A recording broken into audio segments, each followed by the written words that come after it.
Hi, I'm James Lamont, fellow at the Vadine Center for Rural Economic Development at the University of Minnesota Crookston. Today, we're going to talk about the Inflation Reduction Act and its impact on agriculture.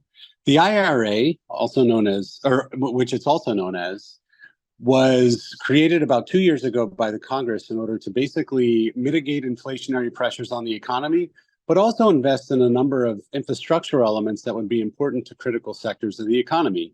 For example, enhancing sustainable farming practices was one of the major components associated with the agricultural industry within the IRA.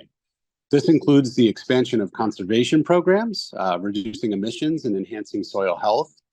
It also increases the investment in renewable energy sources to support farming operations as well as processing activities. It also creates major incentives for carbon sequestration. The old 45Q, if you will, used to be worth $45 per ton or $60 per ton. Now it's almost double that.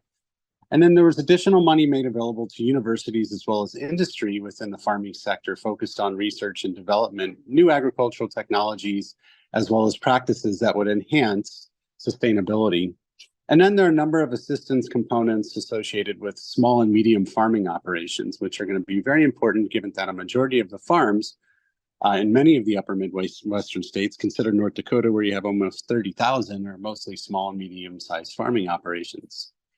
In addition, there were a number of provisions associated with strengthening the rural economies and infrastructure that support farmers across the country. For example, there's more money allocated now to enhancing broadband access. This helps improve connectivity with the rest of the world in rural areas. Water management and infrastructure practices are going to be changed as a result of major investments. This is particularly critical as the world becomes drier, especially in the West, Southwest, and Upper Midwest. Biofuels and renewable energy programs are also being developed and deployed through a variety of federal agencies.